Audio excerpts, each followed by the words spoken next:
오늘도 저와 여러분이 하나님만 의지하시며 사실 수 있기를 주님의 이름으로 간절히 축복합니다. 오늘은 마가복음 7번째 시간입니다.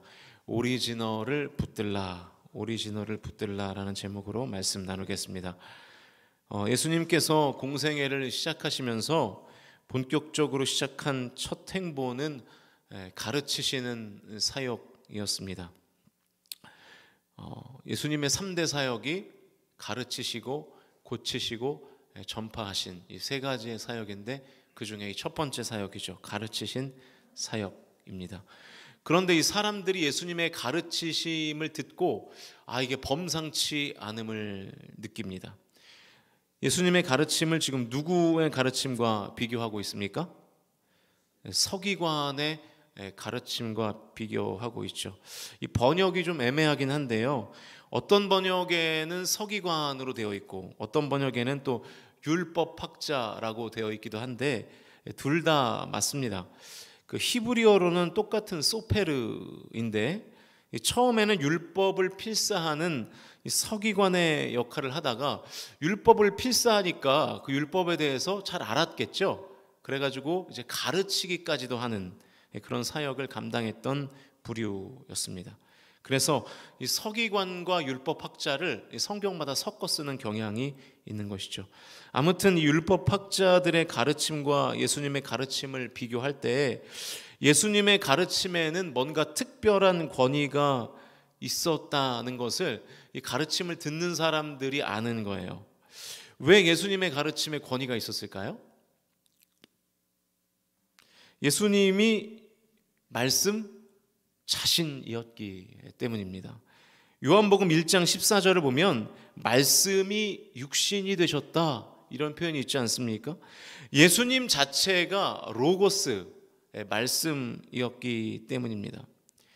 부족한 비교이긴 하지만 율법학자들은 열심히 성경을 연구해서 토라를 연구해서 사람들에게 가르쳤다면 예수님은 지금 저자직강을 하고 있는 거예요.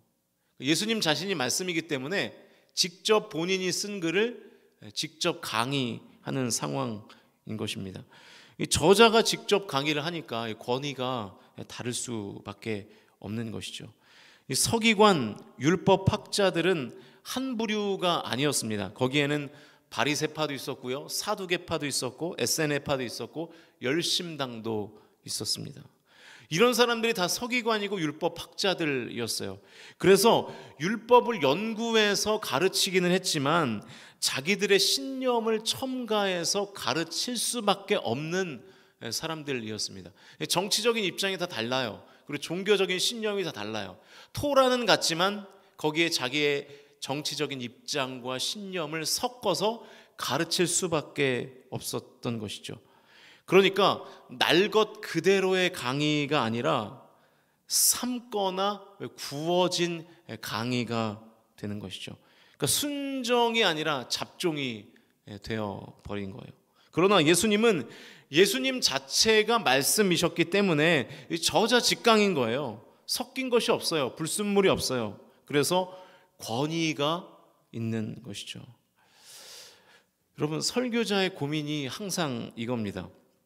하나님의 말씀을 날 것 그대로 전하면 혹시나 성도들이 상처받지는 않을까? 아니면 이 설교를 가지고 마치 나의 입장을 대변하는 듯하는 그런 메시지를 보내는 것은 아닐까? 그렇게 오해를 받지는 않을까? 그 고민들을 항상 한단 말이죠. 그래서 설교를 준비하다가도 몇 번을 뒤집는지 몰라요. 이걸 혹시나 오해하시려나? 이거를 아라고 얘기했는데 어라고 받아들이시면 어쩌나. 그래서 어떤 때는 그 고민을 하다가 그냥 그대로 전할 때도 있고요.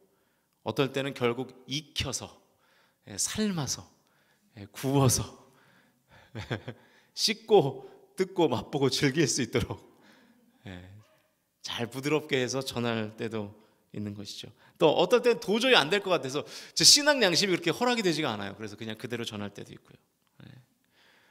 항상 날 것 그대로 전하시는 것 같은데 라는 눈빛을 저에게 보내셔도 항상 그렇지는 않습니다. 그런데 여러분, 이 정말로 하나님의 말씀의 권위를 피부로 체험하려면 날 것 그대로의 말씀을 들으셔야 합니다. 사실은 그게 복이죠. 여러분 이렇게 잘 이렇게 정돈된 정미를 먹는 것과 이렇게 좀 이렇게 거슬거슬한데 현미밥을 먹는 것과 뭐가 더 몸에 건강하죠? 현미가 건강하잖아요. 여러분 하나님의 말씀도 마찬가지입니다. 하나님의 말씀이 우리에게 영적 밥이거든요. 약간 좀 날 것 그대로 먹어야 사실은 우리의 영적 건강에는 더 좋은데, 그런 소리 듣기 싫어하니까 이제 설교자들도 그런 성도들의 비위에 맞춰서 설교를 하게 될 수밖에 없다는 것이죠. 나에게 유리한 말씀도 날 것 그대로면 아멘으로 받으시고, 나에게 불리한 말씀도 날 것 그대로면 아멘으로 받으실 수 있기를 주님의 이름으로 축복합니다. 하나님이 말씀하신 것을 그대로 듣고 따르는 것, 그게 복이에요. 거기 자꾸만 뭘 첨가할 필요가 없어요. 이것은 이렇게 부드럽게 해석해서 들으면 돼 라고 말할 필요가 없어요. 사실은 그냥 하나님의 말씀을 읽은 그대로, 받은 그대로 순종하면 저와 여러분의 삶에 복이 임할 줄로 믿습니다. 그리고 저와 여러분의 삶에 하나님의 권위가, 하나님의 통치가 임하게 될 줄로 믿습니다. 두 번째 에피소드는 예수님께서 축귀, 이 귀신을 쫓아내는 사역을 하시는 장면인데요. 26절만 읽겠습니다. 26절만 우리 같이 읽습니다. 시작. 큰 소리를 지르며 나오는지라. 예수님이 귀신을 쫓아내셨어요. 그 일을 옆에서 지켜보던 군중들의 반응이 27절인데요. 같이 읽어보겠습니다. 시작. 다 놀라 서로 물어 이르되 이는 어찌미냐, 권위 있는 새 교훈이로다.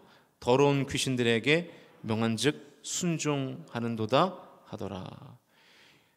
27절에도 이 권위라는 단어가 나오는데요. 권위 있는 새 교훈이라는 말입니다. 여기서 말하는 교훈은 이 귀신을 쫓아낼 때 예수님이 하신 말씀을 가리키는 것이죠. 예수님의 가르침에 담겨있는 권위에 놀라있던 사람들이 귀신을 쫓아내는 예수님의 능력에 지금 또 권위를 느끼며 놀라고 있는 것이에요. 놀라움의 연속인 것이죠. 이 놀라움의 연속이었던 이 사람들에 의해서 예수님에 대한 소문이 이 갈릴리 지역에 쫙 이제 퍼지게 됩니다. 예수님이 귀신을 쫓아내는 권위를 가지고 계신 이유가 뭘까요? 역시 마찬가지입니다. 능력의 근원이 누구예요? 예수님 자신이기 때문이죠. 예수님의 이름 자체에 능력이 있다고 우리가 고백하지 않습니까? 예수의 이름의 능력으로 권하노니 일어나 걸으라. 사도 베드로가 그렇게 해서 질병을 치유했잖아요. 예수님 자체가 능력이시기 때문입니다. 이 두 가지 에피소드를 통해서 우리가 찾을 수 있는 공통점은 예수님이 원천이라는 거예요. 오리지널이라는 거예요. 말씀의 오리지널도 예수님이고 능력의 오리지널도 예수님이신 줄로 믿으실 수 있기를 주님의 이름으로 축복합니다. 여러분, 오리지널의 뜻이 뭐죠? 오리도 지랄하면 날 수 있다가 아니고, 진품, 원본이라는 뜻이잖아요. 말씀에 자꾸만 무엇을 섞고 예수님의 능력에 자꾸만 다른 것들을 섞으면 더 이상 오리지널이 아닌 것입니다. 진품이 아닌 거예요. 원본이 아닌 것이죠. 가짜죠. 짝퉁인 것입니다. 여러분, 명품 가방이 진품인지 짝퉁인지 아는 방법이 있다면서요. 비 올 때 가방을 옷 속에 넣으면 진짜고 머리 위에 얹으면 짝퉁이라면서요. 네. 그 명품 가방은 그렇게 귀히 여기면서 왜 하나님의 이 명품 말씀은 귀히 여기지 않으십니까?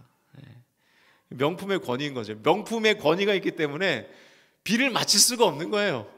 여기에 넣어야지, 내가 비를 맞더라도 여기 넣어야 이 명품의 권위에 손상이 가지 않는 것이죠. 여러분, 말씀 외에 명품에 비가 섞이면 명품의 권위를 잃듯이 말씀에 다른 것들이 섞이기 시작하면 말씀의 권위를 잃는 것입니다. 여러분, 교회의 질서를 무엇으로 잡아야 되나요? 하나님의 말씀이죠. 믿으십니까?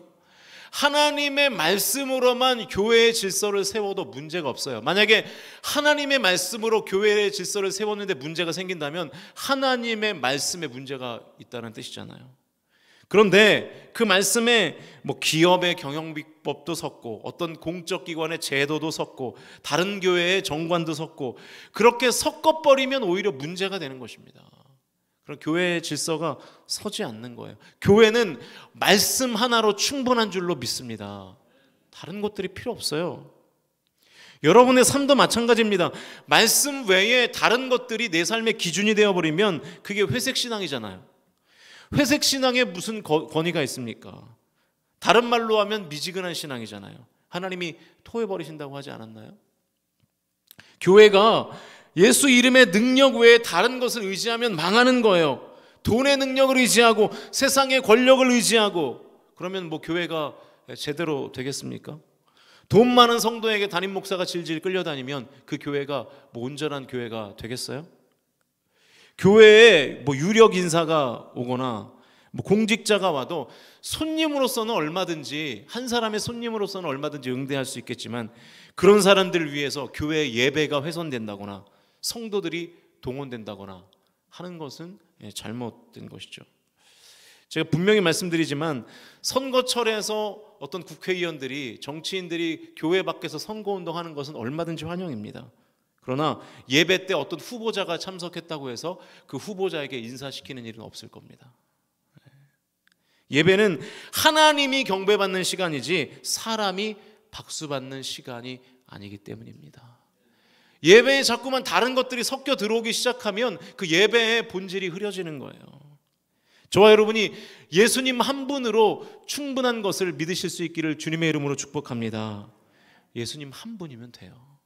다른 것을 덧칠하는 순간 그 그림은 망치는 거예요. 오리지널을 붙들어서 오늘 하루도 예수님의 이름의 능력과 예수님의 말씀의 권위로 승리하는 삶을 사실 수 있기를 주님의 이름으로 축원드립니다. 기도하겠습니다.